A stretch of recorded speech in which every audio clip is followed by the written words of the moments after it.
Alhamdulillah wa syukru lillah. Alhamdulillah wa syukru lillah.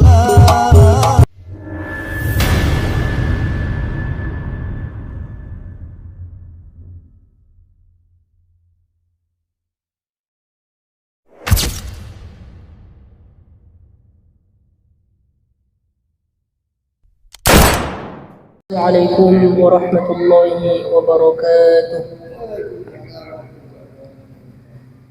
إن الحمد لله نحمده ونستعينه ونستغفره ونعوذ بالله من شرور أنفسنا وسيئات أعمالنا.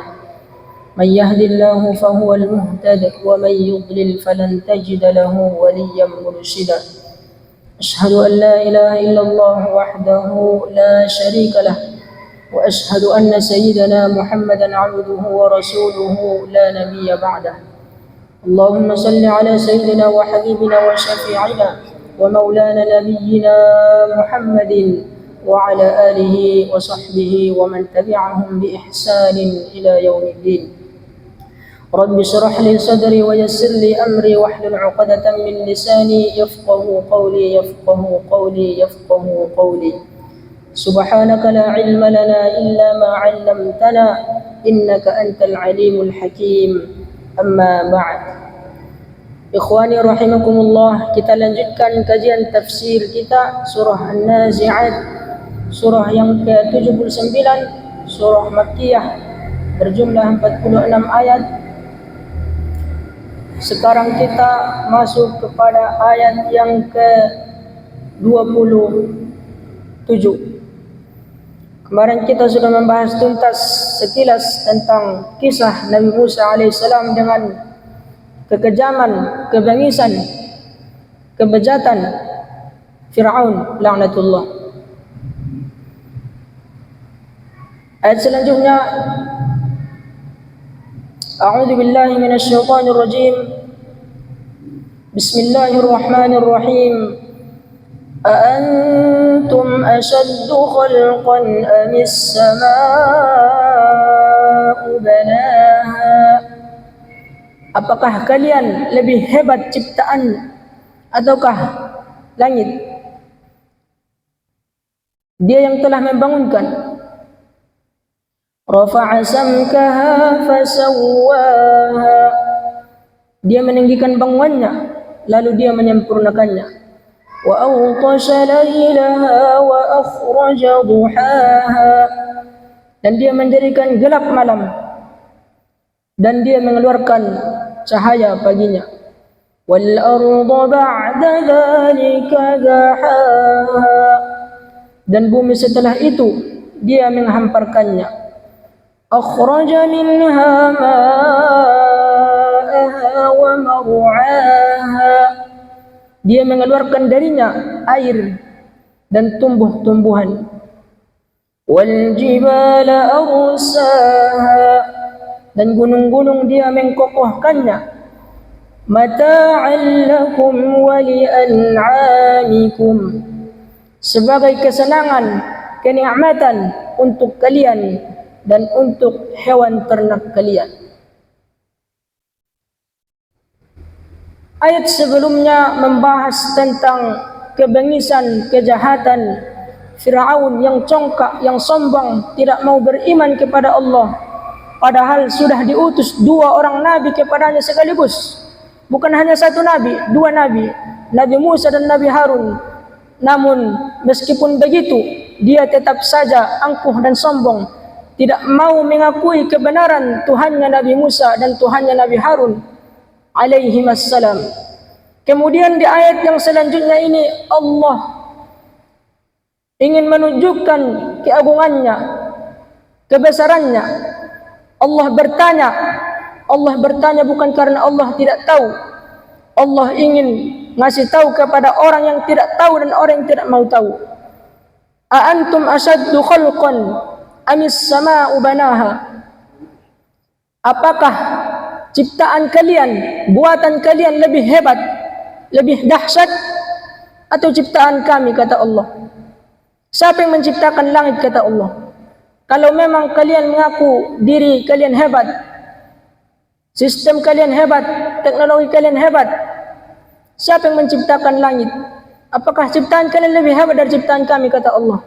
A antum asaddu khalqan amis sama'u banaha rafa'a samkaha fasawwaha. Dia meninggikan bangunannya, fasawwaha, lalu dia menyempurnakannya. Allah Subhanahu wa taala menciptakan langit dan bumi hanya dalam 6 masa. Ada yang mengatakan 6 hari. Inna rabbakumullahu alladhi khalaqas samawati wal arda fi 6 ayyam thumma istawa 'alal 'arsy. Para ulama tafsir menjelaskan 6 hari di sini tidak sama dengan 6 hari yang kita lalui sebagaimana biasanya. Bukan seperti hari Senin, Selasa, Rabu, Kamis, Jumat, Sabtu, Ahad, bukan.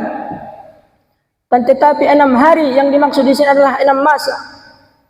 Lalu ada orang-orang yang anti agama, yang merasa iri, merasa jijik kepada agama Islam, meremehkan Islam. Apa kata mereka? Bagaimana mungkin kalian menyembah Tuhan? Dia menciptakan langit dan bumi butuh waktu 6 hari, katanya. Kalau dia memang benar-benar berkuasa, benar-benar maha segalanya, kenapa dia tidak ciptakan langit dan bumi hanya sekejap mata atau sedetik? Padahal dia maha kuasa. Kenapa kalian percaya kepada Tuhannya Nabi Musa, Tuhannya Nabi Harun, Tuhannya Nabi Muhammad sallallahu alaihi wasallam? Bukankah dia sanggup menciptakan langit dan bumi sekejap mata atau sedetik, bahkan setengah detik? Di sini Allah ingin menjelaskan ada hikmah di balik penciptaan langit dan bumi. Kenapa Allah ciptakan 6 masa, 6 hari? Salah satunya adalah supaya hambanya mengambil pelajaran, mengambil hikmah bahwasanya yang namanya hidup di dunia butuh proses, ada aturan, ada tata tertib. Ya, bisa saja Allah menciptakan langit dan bumi dengan sekejap mata, akan tetapi Allah ingin mengajarkan kepada hambanya, ingin memberikan pelajaran, hikmah, ibrah kepada hambanya, supaya hidup di atas dunia ini ikut aturan, ditata dengan rapi, ada aturan. Itu salah satu hikmahnya. Wa aghtasha lailaha wa akhraja duhaha. Dia menjadikan malam itu gelap, dan ketika pagi hari terang benderang dengan cahaya matahari. Jadi ayat ini menjelaskan kepada kita supaya kita ini sadar betapa lemahnya kita sebagai hambanya, dan Allah Subhanahu wa taala yang maha perkasa, yang maha kuasa. Jadi semestinya kita sebagai manusia mestilah bersyukur atas semua nikmat yang Allah berikan kepada hambanya. Yang namanya manusia yang masih diberikan akal waras, akal sehat, akal sempurna, pasti dia menginginkan kejayaan, kebahagiaan. Namun apa tolak ukur kebahagiaan dan kejayaan? Kalaulah kejayaan, kebahagiaan Allah letakkan kepada jabatan, maka sangat sedikit orang yang bahagia. Kalaulah Allah letakkan kebahagiaan, kejayaan kepada jabatan, sangat sedikit yang bahagia. Satu negara presidennya cuma satu, berarti cuma dia sendiri yang bahagia. Atau dalam satu provinsi hanya satu gubernur, berarti cuma dia yang bahagia. Dalam satu kota hanya satu wali kota atau bupati, berarti cuma dia yang bahagia. Dalam satu kecamatan hanya ada satu orang camat, berarti cuma dia yang bahagia. Allah tidak meletakkan kebahagiaan, kejayaan, kemuliaan dalam jabatan. Kalaulah kebahagiaan, kejayaan diletakkan pada harta, maka orang kaya lebih sedikit di dunia ini kebanding orang miskin. Kalau kemuliaan, kejayaan, kebahagiaan terletak kepada harta, maka berarti orang yang bahagia sangat sedikit. Buktinya tidak. Allah tidak meletakkan kebahagiaan di dalam harta. Harta bisa membeli tempat tidur yang mewah, tapi harta tidak bisa membeli tidur. Harta bisa membeli tempat tidur yang mewah, tapi tidak bisa membeli tidur itu sendiri. Tingkat bunuh diri yang tertinggi di dunia ada di negara barat. Salah satunya negara Swedia. Negara Swedia ini menyediakan saking banyaknya di sana rakyat yang bunuh diri.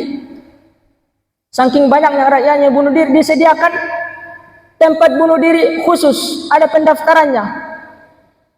Ada yang sistem bunuh dirinya dipenggal, ada sistem bunuh dirinya pakai kursi duduk, yang kursi listrik itu disetrum. Swedia ini kan rata-rata orang kafir dan muslim. Pas pemeriksanya melihat ada salah satu nama Abdullah, orang Islam ini. Dia heran, kaget, kok bisa orang muslim ingin bunuh diri. Kemudian ternyata di situ ada satu orang soleh. Dia tanya, kenapa engkau ingin bunuh diri, katanya. Saya sudah tidak ada lagi guna hidup di dunia ini, katanya. Saya ingin bunuh diri. Oke, kalau begitu saya punya permintaan sebelum engkau bunuh diri. Engkau ikut saya dulu ke masjid, katanya.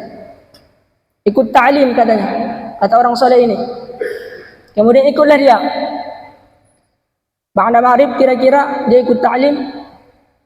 Kemudian dia ikut salat berjamaah seperti biasa, maghrib isya. Kemudian habis isya ta'lim, kemudian dia kecapean, dia tertidur. Begitu terus kurang lebih dia ikut 3 sampai 4 hari tidur. Dia ikut tidur ta'lim, ikut orang soleh ini. Akhirnya dia berubah pikiran. Dia pulang ke keluarganya, padahal keluarga yang ingin bunuh diri ini sudah meyakini dia sudah mati karena dia sudah ikut pendaftaran bunuh diri. Kemudian dia kembali ke keluarganya. Keluarganya heran. Apakah engkau benar-benar Abdullah? Kata keluarganya. Ya, aku Abdullah. Bukankah kamu sudah mati bunuh diri? Kata keluarganya. Ya, kemarin aku sudah sangat ingin bunuh diri, tapi ada satu orang soleh mengajakku ke masjid. Dia punya permintaan sebelum aku bunuh diri, aku ikut dia ke masjid. Saya ikut ta'lim bersamanya, salat berjamaah, mengkaji seputar Islam. Dan ternyata di situ aku baru menemukan bisa tertidur, katanya. Selama 20 hari, 20 malam aku tidak bisa tertidur, katanya. Karena itulah sebabnya aku ingin bunuh diri, katanya. Ternyata ini orang kaya, orang muslim, punya harta banyak, tidak bisa tidur, ingin bunuh diri. Harta bisa membeli tempat tidur mewah, tapi tidak bisa membeli tidur. Harta bisa membeli rumah mewah, tapi tidak bisa membeli ketenangan, ketenteraman di dalam rumah.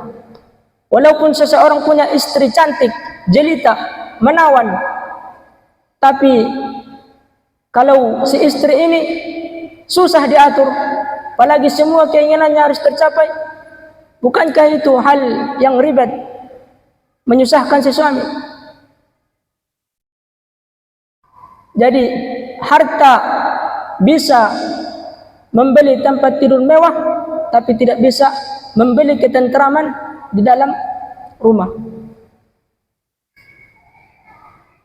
Lalu di manakah letak kebahagiaan itu Allah letakkan? Di manakah kemuliaan itu Allah letakkan? Di manakah kejayaan itu Allah letakkan? Dalam Al-Quranul Karim Allah menjelaskan, fa'aqim wajhaka lid-dini hanifa fitratallahi allati fataran nasa 'alaiha la tabdila li khalqillah dzalika ad-dinul qayyim walakinna aktsaran nasi la ya'lamun. Fitrah, ternyata kebahagiaan, kejayaan, kemuliaan itu ada dalam fitrah, kata Allah. Apa itu fitrah? Fitrah itu adalah sesuatu yang suci, murni, bersih. Itu fitrah. Ibarat air putih, bening, suci, murni. Itu fitrah. Fitrahnya harimau itu hidup di hutan, belantara. Kalau harimau ditempatkan di kota, perkotaan, dia akan kebingungan. Kebingungan cari makan, cari pasangan, cari kawan. Karena bukan fitrahnya di perkotaan. Atau dia diletakkan di sangkar. Dia akan berusaha untuk keluar. Fitrahnya burung alam bebas, terbang. Kalau burung dimasukkan ke dalam sangkar, ia akan mutar-mutar dalam sangkar. Walaupun dia dikasih makan setiap saat, tetap dia lebih suka, lebih senang kalau dia dibebaskan di alam bebas. Fitrahnya ikan itu di air. Kalau dia dikeluarkan dari air, diletakkan di darat, maka dia akan menggelepar. Maka fitrahnya manusia di mana? Fitrahnya manusia ada di dalam agama. Jadi kalau manusia sudah keluar dari fitrahnya, maka dia akan diibaratkan seekor ikan yang menggelepar, akan diibaratkan seekor harimau yang kebingungan ketika diletakkan di perkotaan. Jadi kebanyakan manusia mencari ketenangan, kebahagiaan itu di luar agama. Ini adalah salah satu cara fikir yang salah. Berapa banyak orang kaya ingin berliburan ke pantai misalnya. Dia punya banyak uang, miliaran. Dia pergi ke pantai Amerika. Selesai pantai Amerika ke Eropa. Selesai dia berkunjung ke Eropa, dia ke Afrika. Hanya untuk melihat pantai, laut, ombak. Padahal ombaknya ya begitu-begitu saja. Ombak yang di sana sama, ombak yang di Indonesia juga sama. Ombak yang di Amerika sama, ombak yang di Afrika juga sama. Kecuali ombak tsunami, itu baru besar ombaknya, tapi memusnahkan. Mencari kepuasan, tapi bukan pada tempatnya. Orang misalnya ingin berliburan, orang Jakarta ingin pergi ke Bandung misalnya, ingin menikmati udara yang sejuk. Ketika dia di perjalanan, ketika dia mengantuk, pasti dia akan tertidur. Jadi kenikmatan tidur itu lebih ia nikmati daripada tujuan perjalanannya. Karena orang kalau ingin liburan misalnya, kemudian dia ngantuk, kalau dia tidak tidur dalam perjalanan, pas sampai tujuan pasti dia akan, badannya akan lemah, tidak bertenaga, jaringan-jaringan otaknya akan lemah. Jadi ternyata dunia itu hanya sebatas itu saja. Ngantuk itu penyakit, lapar itu penyakit, lalu diobati dengan tidur. Ngantuk diobati dengan tidur, lapar diobati dengan makan. Jadi dunia itu hanya sebatas itu saja. Jadi nikmat yang paling rendah dalam pandangan Allah itu nikmat keduniaan. Saking rendahnya Allah berikan kepada musuh-musuhnya. Dia berikan kepada orang-orang kafir, orang-orang musyrik, orang-orang fajir, orang-orang mufsid, orang-orang yang berbuat kerusakan di atas muka bumi ini. Saking rendahnya itu dunia. Bagaimana perumpamaan rendahnya dunia ini dalam pandangan Allah? Nisfu janaha ba'udah, hanya setengah sayap nyamuk. Berapa berat setengah sayap nyamuk? Ada yang bisa menimbang setengah sayap nyamuk? Kita kumpulkan itu setengah sayap nyamuk, kita tangkap itu semua nyamuk, misalnya 1.000 nyamuk, sayapnya kita kupas sayapnya saja, kemudian kita timbang berapa beratnya, mungkin tidak akan berubah timbangan itu, begitu-begitu saja. Nah, dunia itu dalam pandangan Allah lebih rendah, lebih hina, lebih kecil daripada setengah sayap nyamuk. Lalu kita yang banyak ini, manusia yang banyak ini memperebutkan setengah sayap nyamuk itu. Itulah Allah awali firman-Nya, Bismillahirrahmanirrahim. Apa arti Ar-Rahman? Ar-Rahman itu Allah memberikan kepada kafir dan muslim, memberikan kepada orang taat, orang maksiat, orang tunduk, orang yang durhaka, berupa nikmat keduniaan. Itu Rahman. Tapi kalau Ar-Rahim itu hanya Allah berikan kepada orang-orang yang beriman, tidak kepada orang-orang kafir. Apa yang Allah berikan? Yaitu iman. Ini hanya dimiliki oleh orang-orang mukmin, hamba-hamba pilihan Allah.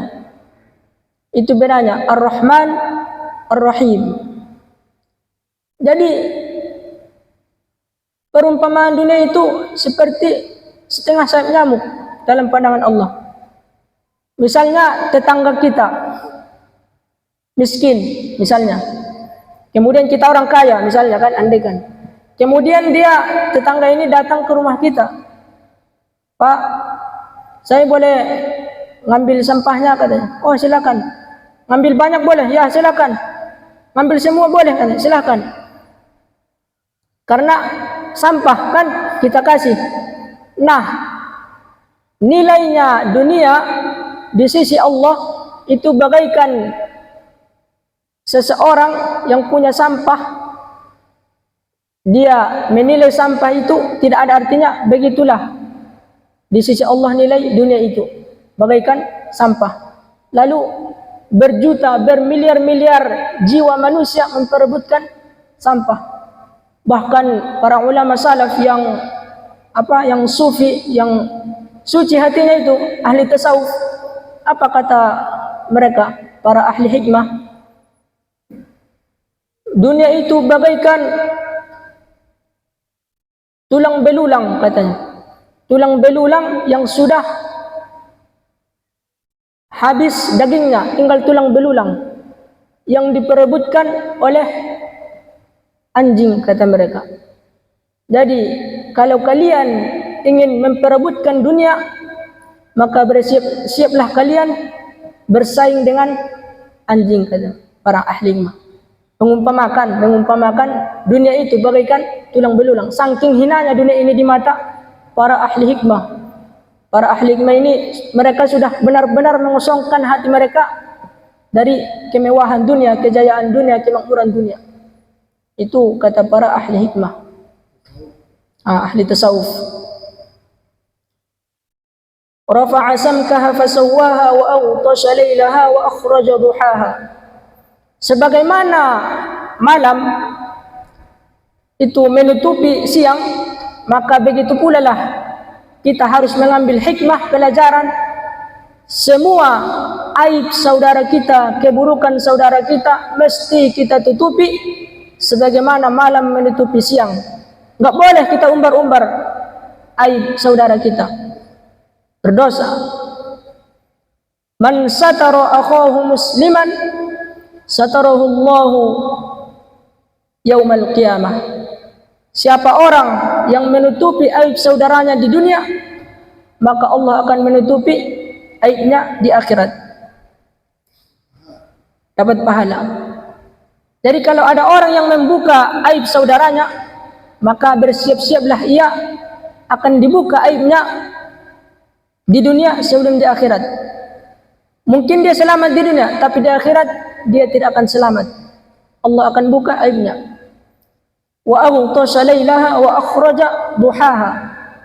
Dan sebagaimana waktu duha itu bersinar terang benderang, maka begitu pula lah harusnya kita sebagai orang yang beriman memberikan ketentraman, kenyamanan kepada saudara kita. Jadi kalau kita sudah melihat sekeliling kita gelap, penuh dengan maksiat, mestinya kitalah yang sebagai pelita lampu di antara mereka. Wal ardu ba'da dzalika dahaha. Kemudian bumi itu dihamparkan, kata Allah, dahaha. Jadi bumi ini awalnya sebenarnya bulat, ratqa, fafataqnahuma. Kemudian Allah hancurkan. Maka ibarat tikar itu awalnya digulung dia. Bahasa Al-Qur'annya kawwara yukawwiru. Khalaqallahu as-samawati wal arda bil haqq yukawwiru al-laila 'ala an-nahari wa yukawwiru an-nahara 'ala al-lail. Ibarat mikrofon ini kan bulat. Jadi dia digulung pertama, digulung. Kemudian fafataqnahuma. Kemudian dihancurkan, maka terhamparlah dia. Ibarat tikar itu ketika terbuka dari gulungannya, terhampar. Karena kalau bumi ini bulat, kita tidak akan bisa hidup di dalamnya. Sama seperti ban mobil misalnya, kan bulat, berputar-putar. Sama bumi ini juga berputar. Ada yang bisa hidup di pelak ban mobil itu? Nggak ada kan? Sama dengan bumi juga. Bumi ini berputar 2 kali lebih cepat daripada kecepatan pesawat terbang. Pesawat terbang hanya 800 km per jam. Ini bumi berputar 16.000 km per jam. Yang luasnya 40.000 km. Kemudian berputar, 1 kali putar 24 jam. Sehari semalam. Kemudian kita tidak merasakan apa-apa. Beda dengan kita naik pesawat misalnya.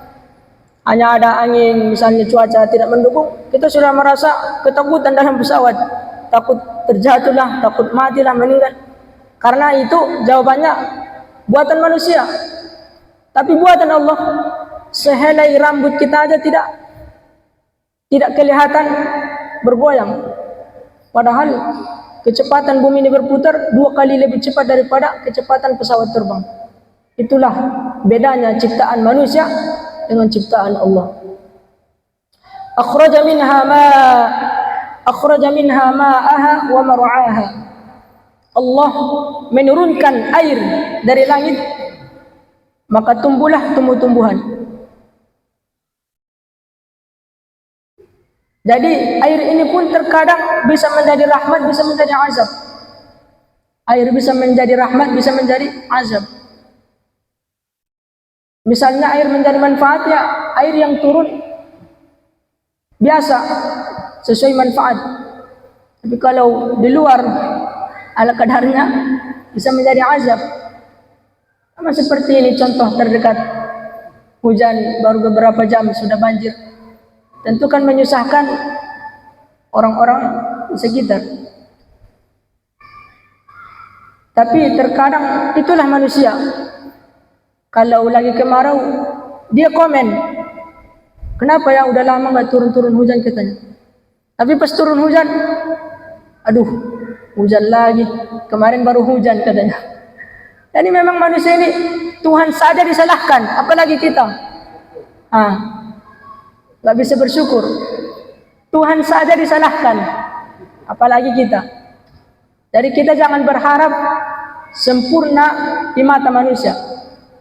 Al-Imam Syafi'i ketika beliau dicaci maki oleh musuh-musuhnya, ini murid-muridnya protes. Ya Imam, wahai guru kami, engkau itu dicaci maki, dijelek-jelekkan di belakangmu. Kenapa engkau tidak membalas mereka? Kata Imam Syafi'i. Apa kata Imam Syafi'i?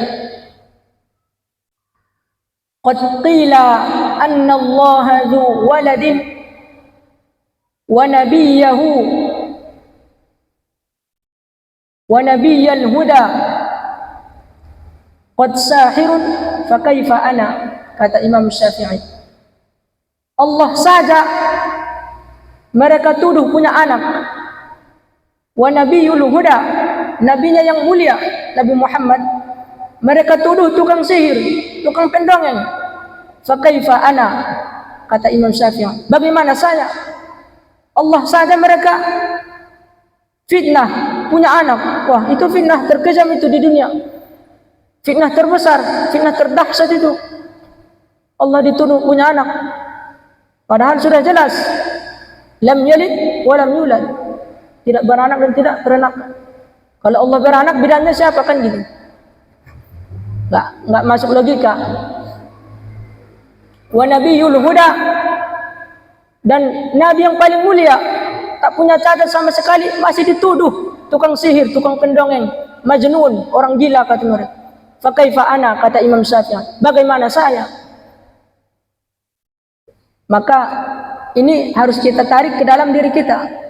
Allah saja mereka hina, Nabi saja mereka hina, ulama-ulama besar mereka hina, Imam Syafi'i. Apalagi ya sekelas-kelas kita ini orang hina ya. Santai sajalah, ini bahasa sekarang. Santai saja, nikmati. Orang yang menghina itu kan hakikatnya fil hakikoh, dosa kita pindah ke dia, pahala dia pindah ke kita. Jadi sebenarnya kita dua kali untung. Kalau kata-kata Ustaz Adi Hidayat, kita tidak usah mencela orang yang sudah tercela, katanya. Kita tidak usah mencela orang yang sudah tercela. Dia kan sudah mencela kita nih. Kalau kita balas kan berarti apa bedanya kita dengan dia kan gitu. Jadi tidak usah mencela orang yang sudah tercela. Kemudian ayat selanjutnya, akhraja minha ma'aha wa mar'aha wal jibala arsaha mata'an lakum wa li'an'amikum. Jadi ternyata semua yang Allah berikan, baik berupa kenikmatan yang ada di langit, yang ada di bumi, itu mata'an lakum, sebagai kesenangan bagi kalian, untuk kalian, kata Allah, wa li'an'amikum, dan untuk hewan ternak kalian. Jadi di samping kita mengetahui bahwasanya semua yang ada di langit dan di bumi ini Allah berikan kepada kita, selain kita syukuri, salah satunya mesti kita rawat, kita jaga. Kita tidak boleh berbuat semena-mena, bahkan kepada seekor semut pun kita tidak boleh zalim. Ada misalnya di sini lewat semut misalnya, kalau dia tidak mengganggu kita, enggak usah kita kita bunuh. Bahkan kalau kata para ulama, nyamuk saja kalau dia ingin menggigit, dia biarkan karena memang sudah rezeki dia. Nyamuk itu umurnya hanya sebentar, dia gigit kemudian dia kenyang, habis itu dia meninggal, itu saja. Umur nyamuk hanya satu malam, bentar. Jadi semua yang ada di langit dan di bumi berupa kenikmatan mesti kita jaga. Kita tidak boleh menyiksa hewan. Ada diceritakan orang soleh, rajin ibadah, rajin tahajud, rajin baca Quran, rajin qiyamul lail. Pokoknya masalah ibadah enggak usah ditanyakan lagi lah, full, sempurna. Tapi satu saat dia mengkurung kucing dan dia tidak lepaskan, dia biarkan. Ini kucing enggak makan, enggak bisa keluar sampai itu kucing mati. Kemudian kucing ini mati, orang soleh ini pun beberapa saat, beberapa waktu dia meninggal. Kemudian setelah meninggal, ternyata jasadnya itu bau, tidak seperti jasad orang yang mati pada biasanya. Kemudian ditelusuri, apa ini? Padahal ini ahli ibadah, kata orang-orang kampung itu. Ternyata usut punya usut, diselidiki, dia mengunci seekor kucing. Kemudian dia tidak beri makan sampai itu kucing mati. Jadi Allah tidak memandang ibadah kita, tapi Allah memandang bagaimana kasih sayang kita terhadap bukan hanya manusia, bahkan kepada hewan, karena hewan juga ciptaan Allah. Kucing, irhamu man fil ardi yarhamkum man fis sama, kata hadis Nabi. Sayangilah apa-apa yang ada di bumi, maka yang di langit akan menyayangimu. Jadi kepada hewan sekalipun kita tidak boleh aniaya, apalagi manusia sampai membunuhnya. Wah, itu dosanya lebih besar. Bukan hanya satu jiwa,